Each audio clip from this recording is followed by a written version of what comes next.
Hello అందరికీ. మా ఆయనన్నమాట అలాగే గుర్తుండిపోతుంది. మంచిగా ఉంటేనే యూట్యూబ్‌లో వ్యూస్ వస్తాయి. సరిగా లేకుంటే రావు అనేసి. అలా ఏం లేదు. యూట్యూబ్‌లో ఎలా ఉన్నా సరే మన టాలెంట్ మనకుంటే ఏదో రకంగా గెట్ ఇన్ అవ్వచ్చు అని చెప్పి నేనన్నా. సర్లే నీ ప్రయత్నం నువ్వు చెయ్యి, తర్వాత దేవుడిష్టం అంటేను, సర్లే నేనైతే ఇలాగే చేస్తున్నా. తర్వాత దేవుడిష్టము. ఇక్కడొచ్చేసి వంకాయలను, పనస పిక్కలున్నాయి. పనసకాయ తెచ్చుంటే అవి 2 కలిపిను కర్రీలాగా చేస్తున్నా అనమాట.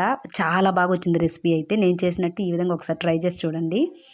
టమోటాలు, ఎర్రగడ్డలు, ధనియాలు, ఆవాలు, ఇంకా అందులో వేసినవన్నీ కూడా తెల్లగడ్డలు, అల్లం అన్నీ వేసి మంచిగా పేస్ట్ పెట్టేసుకోవాలి పక్కన. తర్వాతొచ్చేసి వంకాయలు ఖచ్చితంగా ఉప్పు నీళ్ళలో అయితే నానబెట్టుకోండి. అలా నానబెట్టుకోవడం వల్ల ఏంటంటే కరుడు రాకుండా ఉంటుంది వంకాయ. ఆ వంకాయల్లోని ఈ తెల్ల వంకాయలు తీసుకున్నా నేనైతే. చాలామంది నల్ల వంకాయలు వాడతారు. ఈ వంకాయల్లోకి మనం చేసి పెట్టుకున్నటువంటి ఆ పేస్ట్ వేసేసి పనస పిక్కలనైతే ఆయిల్‌లో కొంచెం మంచిగా వేయించాను. మా ఇంటి పక్కన ఒక ఆవిడ అంది, "అసలు ఆయిల్ వాడతారా మీరు కూరలో?" అంది.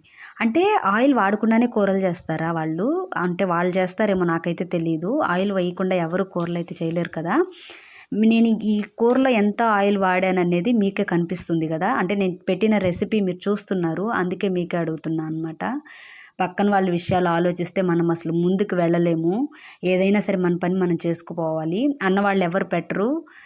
మన మీద మాటలు అనేవాళ్ళు కూడా ఎవ్వరు మనకొచ్చి సహాయం చేయరు.